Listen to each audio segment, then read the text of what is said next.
বইটা দেখে যদি বড় হয় তাহলে ওর মনের মধ্যে কিন্তু বইটার প্রতি একটা ভালোবাসা জন্মায়। ওদেরকে সাহায্য করার লোকের খুব অভাব। স্যার এটা একটু পড়ে দে না, স্যার এটা কি লেখা আছে। সবার শিক্ষা সবার উন্নতি, বুক ভিলেজ পানিঝোড়া, এটা দিয়ে আমাদের শুরু হয়েছিল।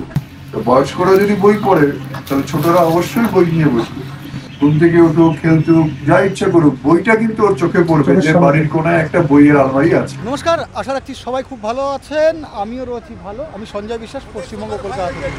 আর আজকে আপনাদের দেখাবো এত সুন্দর একটা কনসেপ্ট, এত সুন্দর একটা গ্রাম, যেটা দেখে আপনিও বলবেন বাহ, এরকম হওয়া উচিত। চলেন তাহলে দেখা যাক। জঙ্গল পার করে যখন পানিঝোড়ার দিকে ঢুকছি, এটা হচ্ছে প্রথম দোকান। এখানে বসে একটু চা খেলাম, আর এই জায়গাটা থেকে আমি সত্যি অভিভূত হয়ে গেছি। সামনে বইমেলা হয়েছিল, এই গ্রামটার নাম বইগ্রাম। আর প্রত্যেকটা দোকানে এরকম লেখা আছে, আমাদের গ্রাম বইগ্রাম, our village is a book village, মেরা গাঁও কিতাব গাঁও। ভগবানের শপথ থেকে বলছি, আমার গায়ে কাঁটা ছিঁড়ে দিয়ে উঠেছে, বারে বারে কাঁটা দিচ্ছে গায়ে। দোকানের ভেতরে ঢুকলেই দেখতে পাবেন এরকম একটা সেলফ, যেখানে বেশ কিছু বই রাখা রয়েছে। একটু অন্ধকারের কারণে দেখা কম যাচ্ছে, আরও কিছু জিনিস দেখানোর জন্য আমি চেষ্টা করব। চলেন যাওয়া যাক। জঙ্গলটা রয়েছে, জঙ্গলটা কিছুটা পার করে এসেই আমি চলে এসেছি বইগ্রাম পানিঝোড়া। এই জায়গাটার নাম পানিঝোড়া ছিল, কিন্তু আগস্ট মাস 2024 থেকে শুরু হয়েছে এখানের একটা সুন্দর প্রকল্প, শিক্ষার অধিকার সর্বশিক্ষা অভিযান, সবার শিক্ষা সবার উন্নতি, বুক ভিলেজ পানিঝোড়া, কিতাব গাঁও পানিঝোড়া।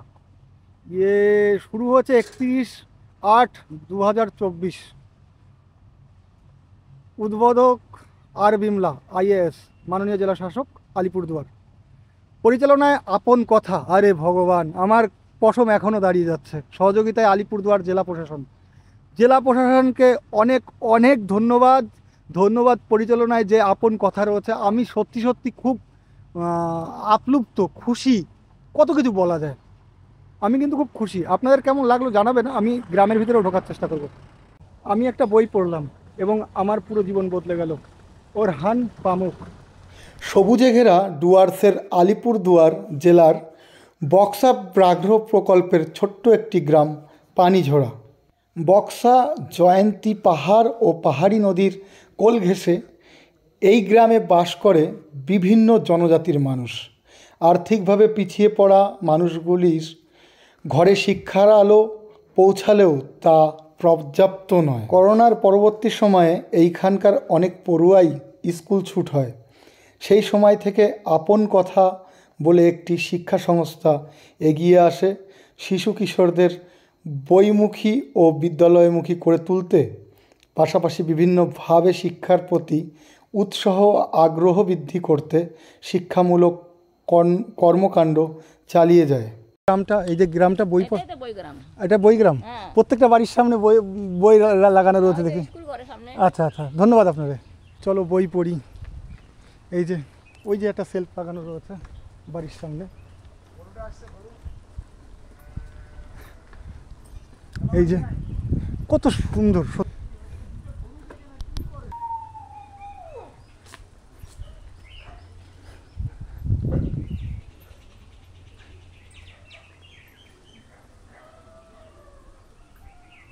হ্যাঁ, গত আগস্টে প্রত্যেকটা বাড়িতে এরকম, মানে আচ্ছা আচ্ছা, দেখলাম, খুব ভালো লাগছে। আমার বাড়ি কলকাতাতে, কলকাতা থেকে আসছি, এইটা হঠাৎ করে দেখলাম। আমি যাচ্ছি জয়ন্তীর দিকে, এখানে এসে আমি দেখে পাগল হয়ে গেছি যে এত সুন্দরভাবে একটা গ্রামকে করেছে, পরিষ্কার পরিচ্ছন্ন। চুপ রাখো, খুব ভালো লাগছে দেখে। ওখানে কেউ লোক দেখলাম না তো, সবাই স্কুলে চলে গেছে মনে হয়। আচ্ছা আচ্ছা, ওখানেও দেখার কিছু আছে না, মানে আচ্ছা আচ্ছা, ঠিক আছে, ধন্যবাদ আপনাদের। হ্যাঁ দেখছি, কোলে নিতে পারো তুমি? আচ্ছা, কি নাম তোমার? তোমার নাম? তুমি তোমরা বলবো না? হ্যাঁ আচ্ছা আচ্ছা, চলো। ও হচ্ছে শ্রমিক টপ্পু, নমস্কার। আমাদের পানিঝোড়া বইগ্রামের ভলেন্টিয়ার হেড। ভলেন্টিয়ার টিমের ক্যাপ্টেন হচ্ছে শ্রমিক টপ্পু। আমি হচ্ছে অভিষেক বন্দ্যোপাধ্যায়। আমার নাম অভিষেক বন্দ্যোপাধ্যায়। আমি পানিকেরা এসডি প্রাইমারি স্কুলের সহকারী শিক্ষক। তারপরে আপনি আমাকে জিজ্ঞাসা করলেন যে আমাদের বইগ্রাম ব্যাপারটা কি। বইগ্রাম ব্যাপারটা হচ্ছে, বইগ্রামের আমাদের কনসেপ্টটা এলো করতে প্রথমে। হ্যাঁ এটা হচ্ছে যখন আমাদের ছাত্রছাত্রীরা মানে আমাদের নিয়মিত প্রচেষ্টার ফলে ওদের মধ্যে পড়াশোনার একটা আগ্রহ বাড়ে, এবং যখন হাই স্কুলে ওঠে ওরা, ওদের মধ্যে না একটা মানে তৈরি হয় যে সহায়িকা বইগুলো ওরা কেউ কিনতে পারে না, এখানকার আর্থিক অবস্থা খুবই খারাপ, মানে ক্যাশ পয়সার অভাব, খাওয়া পড়ার হয়তো অভাব নেই, কিন্তু আপনি যে 10 টাকা বের করে দিতে বলবেন কাউকে, সে পট করে কেউ টাকা এখানে বের করে দেওয়ার মতো লোক নেই। তারপরে তখন আমাদের কাছে এসে ওরা বলে যে স্যার, যে এরকম এরকম ব্যাপার, আমার এই বই লাগবে, বাংলার এই সহায়িকা লাগবে, বা অঙ্কের সহায়িকা লাগবে, বা পদার্থবিদ্যার সহায়িকা লাগবে। এইসব সহায়িকা বইগুলা আমি আর রণজিৎ স্যার বলে আরেকজন স্যার আছে, আমরা দুজনে মিলে আমরা নিজস্ব ভাবে আমরা আমাদের এখানে শ্যামলী বুক ডিপো বলে একটা বইয়ের দোকান আছে, সেখান থেকে কিনে এনে ওদের প্রোভাইড করি। এটা মোটামুটি ধরেন 5-7 বছর আমরা চালিয়েছি, এইভাবে প্রোভাইড করেছি সবাই। অনেকে আছে যেমন ধরেন আপনাকে কিনে দিলাম, আপনার বইটা ও পড়লো, তাহলে আর আমাকে আর ওই বইটা প্রোভাইড করতে হচ্ছে না, একটা বই দিয়ে হয়ে যায়। কিন্তু সেখানে একটা মানে জিনিস দেখা যায় যে বইয়ের যত্ন, আমি আপনাকে বইটা দিয়ে দিলাম, আপনি এবার কিরকম যত্ন রাখবেন সেটা কিন্তু পুরোটাই আমার উপরে। বা আমি বড়জোর বলতে পারি যে বইটা যত্নে রাখবি, পরের যে আছে সে পড়বে। তার পরবর্তী দেখা গেল যে এরকম হচ্ছে যে বইগুলো মানে ঠিক রিইউজেবল আর থাকছে না, দাগানো দোকানি পরিস্থিতিটা ছেড়া এরকম থাকছে। তখন আমাদের সাথে তখন আলাপ হয়, আমাদের স্কুলে আসেন যে আমাদের পাশের স্কুল দমনপুরে আসেন ডক্টর পার্থ সাহা, উনি কোনো একখান থেকে ট্রান্সফার এখানে আসেন, সেটা 2020 সাল। সেটা 20 সালে তখন ওনাকে বলা হলো যে এরকম এরকম ব্যাপার, কি করা যায় স্যার। ওদের স্কুলে ওনাদের স্কুলেও সেম সমস্যা, এরকমই সমস্যা যে ক্যাশ পয়সা দিয়ে, টাকা পয়সা দিয়ে কেনার অভাব। তখন উনি বললেন যে স্যার যদি একটা লাইব্রেরি ফর্ম করা যায় কেমন। আমরা ভাবছিলাম যদি একটা লাইব্রেরি ফর্ম করা যায় কেমন। লাইব্রেরি ফর্ম করা বললেই তো ফর্ম করা না সম্ভব না, এটা সম্ভব না। তখন আমরা একটা ছোট্ট একটা আলোকবর্তিকা বলে একটা লাইব্রেরি আনলাম, যেটাতে আমাদের প্রতিটা স্কুলে, আমাদের এই আলিপুরদুয়ার জেলার 31টা স্কুলে আমরা ছোট ছোট লাইব্রেরি, মানে ছোট ছোট লাইব্রেরি যেটা দেওয়ালে রাখা যায়, দেওয়ালে শেলফের মতো, দেখলাম। হ্যাঁ দেওয়ালে শেলফের মতো না, ওটা তো আপনি দেখলেন আলোকবর্তিকা ছোট মানে লাইব্রেরি।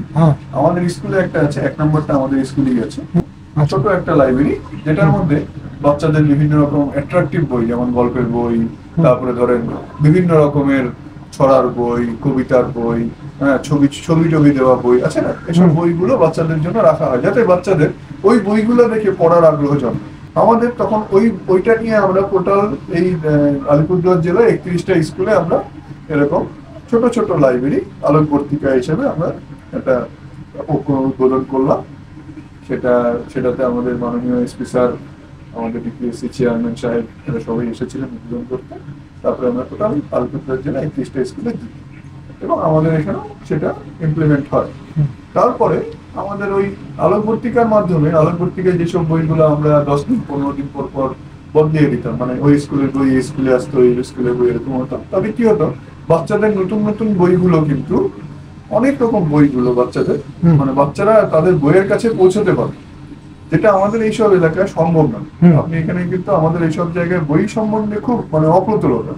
আমাদের এই আলোকবর্তিকা হওয়ার পরে বাচ্চাদের মধ্যে কিন্তু একটা পড়াশোনার আগ্রহ জন্মালো, ওরা বইগুলো নেড়ে চেড়ে দেখে, হ্যাঁ ছবিগুলো দেখে, বা আমাদেরকে পড়ে দিতে বলে, স্যার এটা একটু, যারা ছোটরা তারা এটা, স্যার এটা একটু পড়ে দে না, স্যার এটা কি লেখা আছে, হ্যাঁ তা আমরা ওরকম ভাবে আমরা পড়ে টড়ে দিতাম। এটা মোটামুটি ধরেন আমাদের 1 বছর চলছে, আলোকবর্তিকা দিয়ে আমরা 1 বছর চলছে।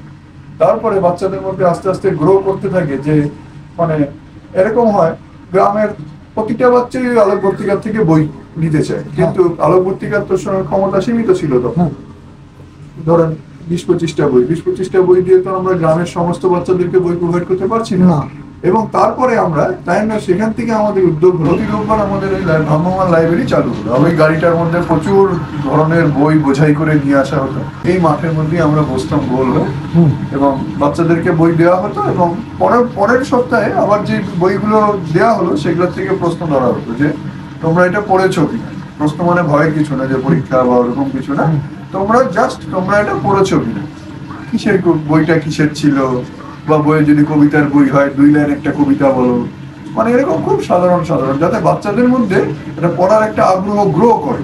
বাচ্চাদের, আমরা যখন ছোট ছিলাম আমরাও পড়াশোনার প্রতি আমরা কিন্তু খুব মেরিটোরিয়াস স্টুডেন্ট এরকম কেউই ছিলাম না, সবাই আমরা পড়াশোনার প্রতি একটু ভয় পেতাম সবাই। অবশ্যই। হ্যাঁ, আমরা খেলতে যেতাম, বেশি খেলতে যেতাম, কখন মাঠে যাবো এরকম যেত। এখনকার বাচ্চারাও তাই হবে। বাচ্চারা খেলাধুলা, পড়াশোনার প্রতি বিশেষ ন্যাক বাচ্চাদের থাকে না। তখন তাদের কি হবে, তার বাচ্চাদের যদি পড়াতে হয় ঠিক বাচ্চাদের মতো করে পড়াতে হবে, ঠিক হালকা হালকা, মানে শুধু ছুঁয়ে ছুঁয়ে যাওয়া। তাতে কি হলো, বাচ্চাদের মধ্যে এই পরিকল্পনাটা আমাদের মোটামুটি 3 বছর চলেছে। প্রতি 3 বছরে ধরেন আমরা প্রতি রোববার করে আমরা ভ্রাম্যমাণ লাইব্রেরি এখানে এসেছি। প্রতি রোববার, এবার আসতো, আবার সামনের রোববার এরকম।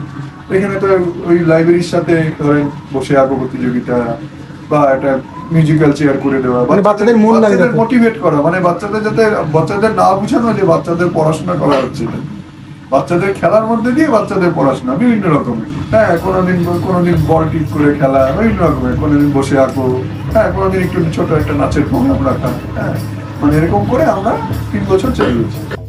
গ্যাপ বেশি হলে দেখেন বাচ্চাদের কনসেন্ট্রেশন কোনো কিছুতে বেশিক্ষণ থাকে না, বাচ্চারা কিন্তু মনোযোগ বেশিক্ষণ দিতে পারে। আপনি যদি একটা বই বাচ্চাদের কাছে 2 সপ্তাহ রাখেন, সে কিন্তু প্রথম 2-3 দিন উল্টায় দেখবে, তারপরে কিন্তু আর উল্টিয়ে দেখবে না, বইটা পড়েই থাকবে।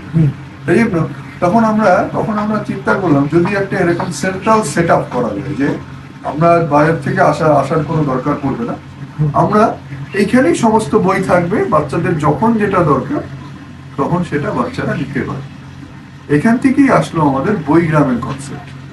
বইগ্রামের কনসেপ্ট মানে সুতরাং একটা লাইব্রেরি থাকলে তাহলে কি হবে, বাচ্চাটা সকাল সন্ধ্যা ঘুম থেকে উঠুক, খেলতুক, যা ইচ্ছা করুক, বইটা কিন্তু ওর চোখে পড়বে যে বাড়ির কোনায় একটা বইয়ের আলমারি আছে বা বইয়ের একটা ছোট লাইব্রেরি আছে। তাহলে কি, ও বইটা দেখে যদি বড় হয় তাহলে ওর মনের মধ্যে কিন্তু বইটার প্রতি একটা ভালোবাসা জন্মাবে। অনেক বাচ্চাই আছে লাইব্রেরিতে আবার যাবো, গেলেই তো পড়তে হবে। তারপরে তখন আমরা ভাবলাম তাহলে আমরা ছোট ছোট লাইব্রেরি আমরা বাড়িতে লাইব্রেরি করি। পড়া পরে আগে বইটা তো আগে যত্ন করতে শিখুক, যে বইটা একটা যত্ন করার জিনিস, বইটা একটা ধরেন বই তো একটা ছিঁড়ে ফেলার জিনিস না, বইটা একটা যত্ন করার জিনিস, বইটা সুন্দর করে রাখার জিনিস, ওইটা তো ওদের মধ্যে গ্রোটা করাতে হবে। এখান থেকে আমাদের বইগ্রামের কনসেপ্ট।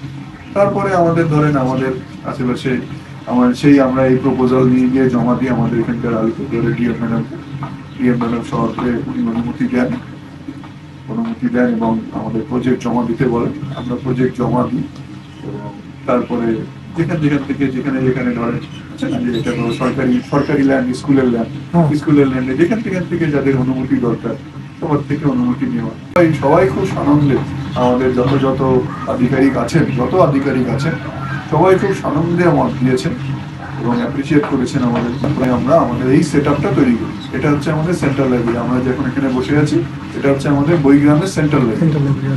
এইটাতে তারপরে আমাদের গ্রামে আছে 15টা লাইব্রেরি, ছোট ছোট বাড়িতে ওর বাড়িতে একটা আছে, এরকম বাড়িতে লাইব্রেরি আছে। ওগুলো হচ্ছে থিম লাইব্রেরি। থিম কিরকম, কোনোটা ভূতের গল্প আছে, কোনোটা বাচ্চাদের কমিকস আছে, কোনোটায় আছে আমাদের উত্তরবঙ্গের ইতিহাস, উত্তরবঙ্গে আমাদের ইতিহাস সমৃদ্ধ, বক্সা জুয়ার, স্বাধীনতার ইতিহাস, সেই সম্বন্ধীয় বই একটাতে। আবার কোনোটাতে সামাজিক গল্প, কারণ সামাজিক গল্প সবসময় তো বাচ্চাদের নিয়ে থাকলে হবে না, বয়স্কদেরও তো ইচ্ছা করে যে আমরা একটু বইটা পড়ি। কারণ বাচ্চাদের দেখে বা বয়স্কদের দেখে, দেখেন আমাদের বড়দের দেখে বাচ্চারা শেখে, তো বয়স্করা যদি বই পড়ে তাহলে ছোটরা অবশ্যই বই নিয়ে বসবে। কেন আমাদের বয়স্কদের দিকে নজর দিতে হবে এবং তার জন্য আমরা বয়স্কদের বইও এখানে, সামাজিক বই, বিভিন্ন রকমের যে বই আছে, ধর্মীয় বই বাদ দিয়ে আমরা এখানে ধর্মীয় কোনো বই রাখিনি, ইচ্ছা করি রাখি।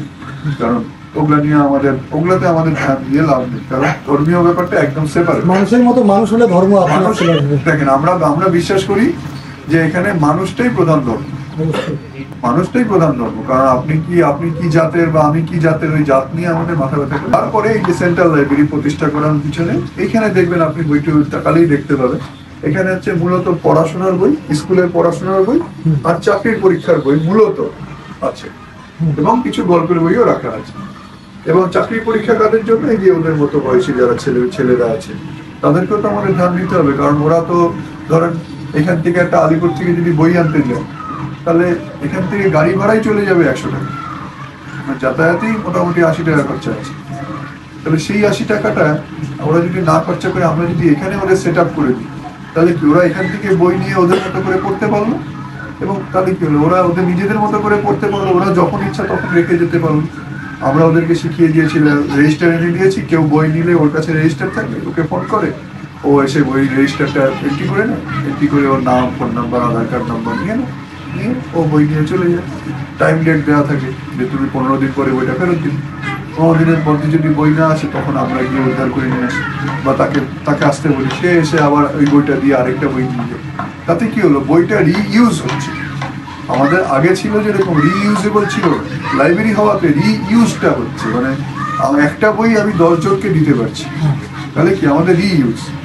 আমি গেছি যে গ্রামগুলোতে সত্যি সত্যি শিক্ষার আলো পৌঁছায়নি, আপনারা এত সুন্দর করছেন, এটা দেখে যদি আরো লোক এগিয়ে আসে আপনাদের গ্রামে কিংবা অন্যান্য গ্রামে। আপনি যদি রোববার করে আসেন, ওদের তো ধরেন ইয়ার থেকে সকালের দিকে চার্চ থাকে, গির্জা থাকে, আচ্ছা আচ্ছা, দুটোর পরে ওরা ফ্রি হয়।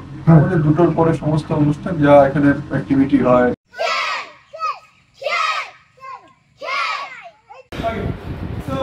খেলাধুলা, নাচা গানা, হ্যাঁ, বিভিন্ন রকম যে সাংস্কৃতিক অনুষ্ঠান যা যা হয়, আমাদের বিভিন্ন রকম পড়াশোনার অ্যাক্টিভিটি বলেন, সবকিছু আমাদের দুটোর পরে প্রতি রোববারই কিছু না কিছু হয়।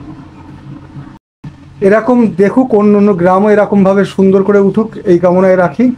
আপনাদের ভগবান সত্যিই একটা সুন্দর মানে মন দিয়েছে, যেই মনের কারণে এত কিছু সম্ভব হচ্ছে। ওদেরকে সাহায্য করার লোকের খুব অভাব, হ্যাঁ, ওদেরকে সাহায্য করা, ওদের পড়াশোনায় সাহায্য করা, ওদের মানসিকতা উন্নতি করা। তার জন্য আমরা আগে মানে যখন আমরা প্রথম শুরু করি তখন খুব অসুবিধার মধ্যে ছিলাম, নিজের থেকে কিছু কিনে দেওয়াটা সত্যি সমস্যা, কিন্তু আমরা সেভাবেও চালিয়ে গেছি। হ্যাঁ, তারপরে এখন আমরা এই সেট আপটা করে ফেলাতে কি হয়েছে, সেট আপটা করে ফেলাতে আমাদের সুবিধা হয়েছে যে আমরা শুধু মনিটরিং করি, যা যা দরকার এই যে সমীর আছে, আরো আছে এরকম, ওরাই বিভিন্ন রকম ভাবে পরিচালনা করে। কোথাও যদি ধরেন অসুবিধা হয় তখন আমরা ওটাকে ইন্টারফেয়ার করি, তাহলে আমরা ইন্টারফেয়ার করি না, ওদের কোনো ক্ষেত্রে ইন্টারফেয়ার করি।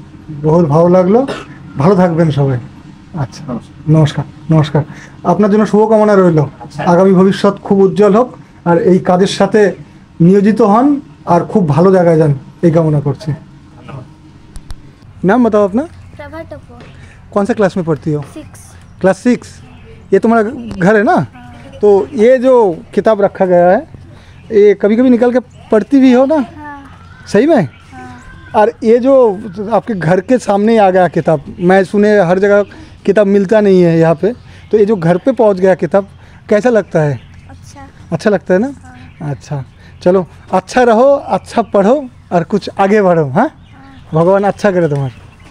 अपना ग्रामेर नाम तो बोयर ग्राम, मतलब आपके ये जो गांव का नाम है किताब गांव लिखा है, और ये जो आपके घर के सामने लगा हुआ है, ये बताइए बच्चे पढ़ाई करती है ना यहाँ से निकाल के?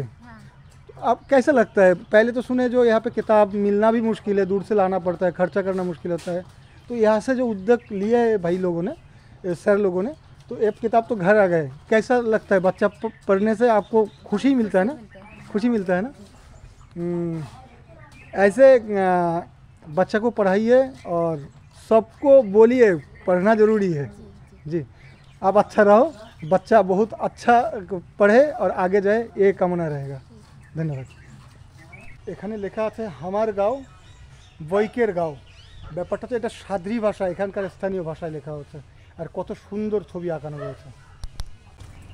এখানে কোচবিহার জেলার বিভিন্ন জেলার যে কাহিনীগুলো রয়েছে সেই কাহিনীগুলো এই পেটিতে রাখা আছে, আর বাড়িটাতে কত সুন্দর ডিজাইন করা রয়েছে, সব জায়গায় বইয়ের ভাষা বলবে, খুব অসাধারণ। বই পড়েক বেশ ভালো লাগেল, এটাও কি ভাষা বললো? সাদ্রি ভাষা। হ্যাঁ, এই যে বাড়ির সামনে আর একটা সেল। আমি এসে শুধুমাত্র বইয়ের ইনফরমেশন নিলাম এবং মানুষের সাথে চললাম কিছুক্ষণ তা নয়, এখান থেকে খাবারের জন্য পুরো ব্যবস্থা করে দিয়েছে। দিদি বলি? আচ্ছা, তাহলে তো আরও ভালো হয়। এই যে এই মা খাবারের ব্যবস্থা করে দিল, ধন্যবাদ দেবো না, কারণ এতে ধন্যবাদ দেওয়ার কিছু নেই, মার কাছে আবার ধন্যবাদ কিসের। আর এই যে লেখা রয়েছে হামারে সব হিয়া বইটিকে বই পারহিল,